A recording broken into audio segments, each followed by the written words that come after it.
10 real-life criminals that are considered heroes by the public. Welcome back to Creepshow, where we explore the darker sides of history and the tales that make you question the fine line between hero and villain. Today we're diving into the lives of 10 real-life criminals who, despite their illegal activities, have been celebrated as heroes by the public. From daring heists and legendary escapes to charming con artists and modern-day Robin Hoods, these figures have captured the imaginations of many and left an indelible mark on history. So sit back, hit that subscribe button, and join us as we unravel the stories of these extraordinary outlaws. Since the beginning of time, people have been captivated by the concept of a character similar to Robin Hood, who steals from the wealthy and donates to the less fortunate. It is the stuff of tales to hear about an outlaw who helps regular people by being willing to sacrifice themselves for a larger cause and doing things that the typical man can only dream of achieving. There are certain persons who have defied authority and gained the position of hero as a result of their actions. This type of hero is typically a fictitious construct. Nonetheless, there have been some people who have done this. These criminals have gained the hearts of the people via their various criminal activities, whether it be robbery, insurrection, or simply evading the law. We have produced a list of the 10 most interesting individuals in this video who have been hailed as heroes, despite the fact that they are most commonly known for taking part in criminal activities. Number 10. D.B. Cooper. A man who claimed to be Dan Cooper took control of an airliner in 1971 and used what he claimed to be a homemade bomb to carry out the hijacking. Not only was he a robber, but he was also a terrorist. It is possible that Cooper was the most fascinating thief in the history of the world. A demand of $200,000 and 4 parachutes was made by him. By the time the plane touched down in Seattle, his requests had been satisfied. After he had allowed the passengers to disembark, he asked that the crew take him to Mexico City at a distance that was rather low. On the other hand, Cooper leaped out of the plane while it was flying over the Lewis River in Oregon. He was carrying a briefcase full of money and his parachute. Never again was he seen by anyone. It was in 1980 when a portion of the money was discovered some 40 miles, 64 kilometers, downstream from the location where he was estimated to have landed. As time has passed, the tale of D.B. Cooper has become legendary. Others say that Cooper made it to a tropical island somewhere and is still enjoying margaritas on the beach to this day. While many people assume that he was murdered for the remaining money, others believe that he made it to the island. Number 9. Attila Ambrus. An individual by the name of Attila Ambrus made an unauthorized crossing of the Romanian border into Hungary in the year 1988 by riding underneath a freight train. The authorities in Romania were looking for Ambrus because he had committed a series of minor offenses, beginning when he was just a young lad themselves. Ambrus submitted his applications for political asylum and citizenship after he arrived in Hungary. As he moved to Hungary, he started performing a range of occupations, ranging from being a grave digger to a professional hockey player. He eventually established himself as a financially independent individual. Between the years 1993 and 1999, Ambrus was responsible for 29 robberies that took place at travel agencies, post offices, and banks. The people of Hungary applauded his acts and called him the Hungarian Robin Hood, despite the fact that he did not give his stolen money to those who were without a house.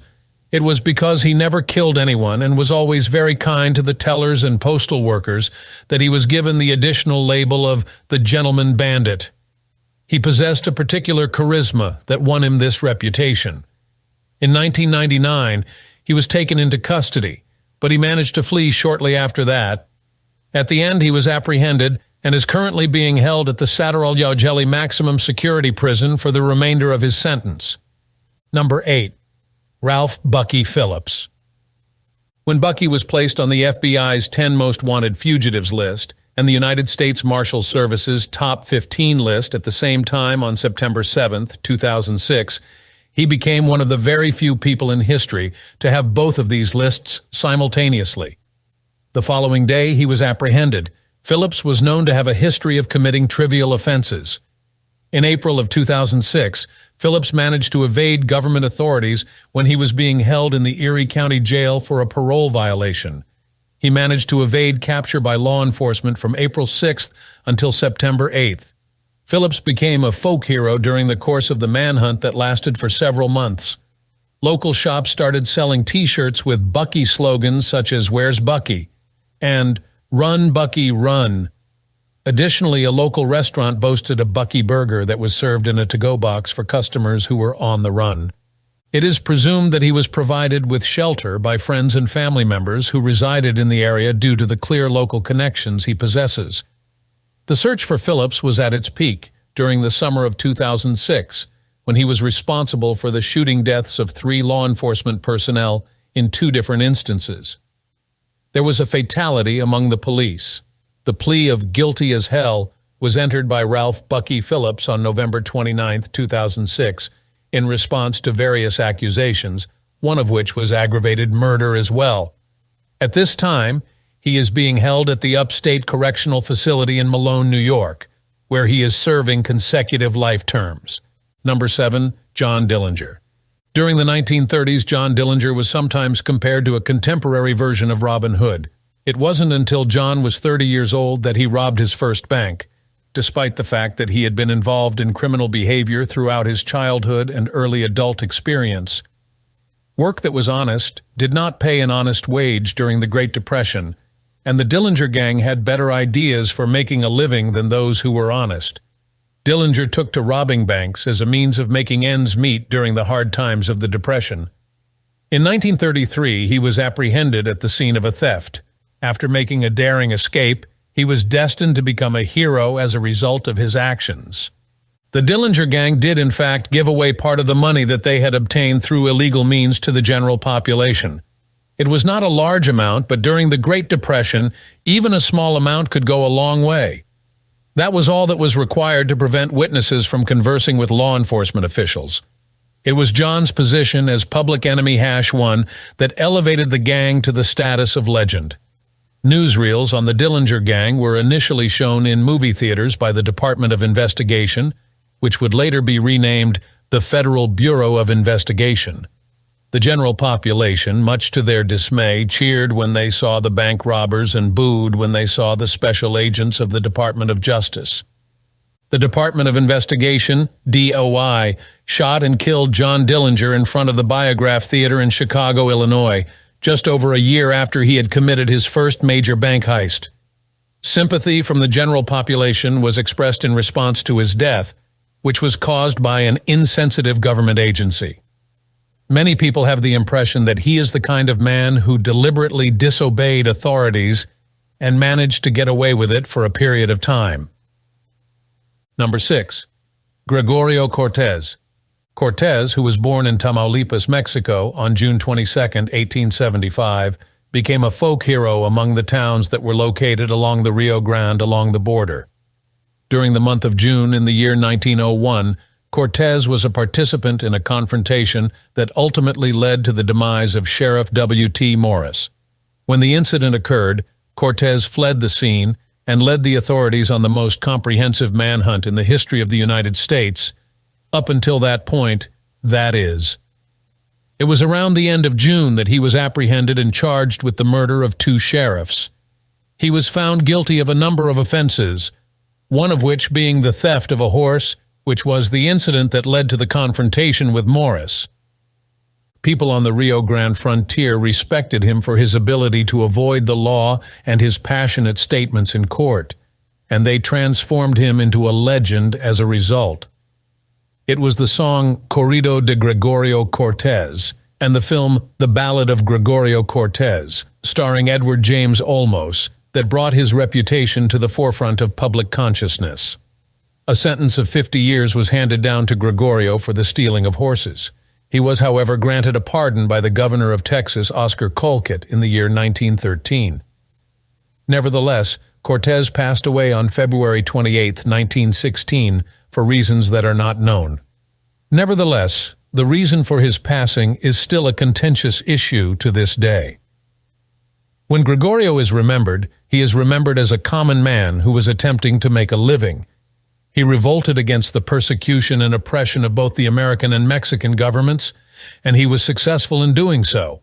Number 5. Billy Miner. This robber, who was born Ezra Allen Miner in Kentucky at some point in the year 1847, became known as the gentleman robber due to the unusually pleasant manner in which he robbed stagecoaches. The expression "hands up" is supposed to have been coined by him, according to some accounts. On many times, however, he was apprehended and sentenced to jail time. A sentence of 25 years in a state prison in California was handed down to him in 1881. He served 21 years of his sentence before being freed in 1902. In light of the fact that stagecoaches were nearly obsolete at the time, Miner started robbing railroads. Reportedly, Billy Miner gave orders to his men that they should never kill anyone during a robbery, even if they had to defend themselves. This is the legend that has been passed down. It is even reported that at one point in time, he used his ill-gotten earnings to pay off a widow's mortgage, and then he stole the money back from the bank, which was cold and unfeeling. He lived in the city of Kamloops, which is located in Canada, for a period of 18 months while using the alias George Edwards. He was well liked by the people in the community, and there was never any suspicion that he was a criminal. On the other hand, the authorities never stopped looking for Miner to find him. He was eventually apprehended and executed at the British Columbia Penitentiary, where he was condemned to life in prison. He managed to break out of the prison on many occasions, but he was always brought back in. In 1913, he passed away in the prison, not long after his final escape and subsequent capture. Number 4. Frank Abagnale. A world-famous con artist by the time he was 21 years old, Abagnale served as the driving force behind the creation of the movie Catch Me If You Can. When he was 16 years old, he began writing phony checks, and by the time he was 21 years old, he had written checks worth more than $2 million. As of 1971, he was apprehended. In exchange for assisting the Federal Bureau of Investigation in capturing further con artists, he was freed from prison 1 year earlier than his 12-year term. On the other hand, he continued to engage in con artistry and pretended to be a pilot for an airline while secretly conducting con jobs in order to get money. He was nearly as easy to steal from, lie to, and cheat on as it is for most people to breathe. The authorities were onto him, and he was getting caught more frequently than not, despite the fact that it was in his nature to participate in such activities. Last but not least, Abagnale made the decision to start again and became one of the most prominent authorities on document fraud, check swindling, forgery, and embezzlement in the world. He worked for the Federal Bureau of Investigation, FBI, for more than 30 years. At the present time, he is the proprietor and operator of a fraud consultancy organization that has provided services to over 14,000 institutions and businesses. From the perspective of a great number of Americans, he has attained the stature of a hero. Number 3. Georgia Durante. It is safe to say that Georgia Durante has led one of the most fascinating lives in the history of contemporary America. A model when she was just 12 years old, she became a Kodak girl when she was 17 years old. At the age of 20, she had already been through and endured more than the majority of people will ever be able to. It was a rape, her participation in a mob fight, and her terrible marriage that she had managed to endure.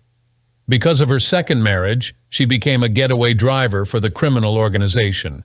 She went from New York to Los Angeles after the birth of her daughter, and it was in Los Angeles that she became one of the most successful commercial stunt drivers in the country. Since then, she has established her own stunt firm, which has contributed to the production of more than 100 films. In addition to delivering speeches all over the country about her personal experience with domestic violence, she has also written an autobiography titled The Company That She Keeps. A great number of women who have become stronger as a result of their collective experiences of abuse look up to Durante as a hero. Number 2. Kweisi Mfume. In addition to serving as a member of the Baltimore City Council, Kweisi Mfume is currently serving as a member of the United States House of Representatives. He has previously held the positions of President and Chief Executive Officer of the National Association for the Advancement of Colored People, NAACP. During his early years, Mfume did have a few encounters with the law, despite the fact that he did not engage in a career of criminal activity like the other members of our exclusive list. Following the passing of his mother, it is hypothesized that Mfume became engaged with gangs centered in Baltimore. His autobiography, which was named No Free Ride, was published in the year 1996. It is in this document that he admits to having been locked up on many times due to the assumption that he had stolen. Since then, Kweisi Mfume has become a hero to a great number of young children in Baltimore who are living in poverty. Number 1. Junior Johnson. In 1931, Robert Glenn Johnson, Jr. was born into a family that was involved in the business of bootlegging. He was the son of a bootlegger. It was Johnson, a legend in the NASCAR world, who acted as a direct link between the beginnings of the sport and the phenomenon of stock car racing in the contemporary day. The illicit acts that Johnson engaged in resulted in his spending close to a third of his life incarcerated. In 1986, while he was completing his sentence, President Ronald Reagan granted him a pardon. Johnson, on the other hand, was a pioneer in the automobile industry. He developed a successful method of drafting that enabled him to win the Daytona 500 in the year 1960. He retired from driving in 1966, having won 50 Grand Nationals throughout the course of his career. This made him the most successful driver who had never won a championship. In addition to his accomplishments in NASCAR, Johnson is most well known for being the subject of Tom Wolfe's seminal essay, The Last American Hero is Junior Johnson, Yes, which was published in 1965. Many thousands of NASCAR fans hold Johnson in high esteem and consider him a hero. Johnson passed away in 2019 at the age of 88. Thanks for watching this episode of Creepshow. If you enjoyed learning about these fascinating criminals turned heroes, don't forget to give us a thumbs up and share your thoughts in the comments below. Which story intrigued you the most? Are there any other legendary outlaws you think deserve a spot on our list? Let us know. And make sure to subscribe and hit the notification bell so you never miss a creepy, thrilling, or mysterious story from Creepshow. Until next time, stay curious, stay spooky.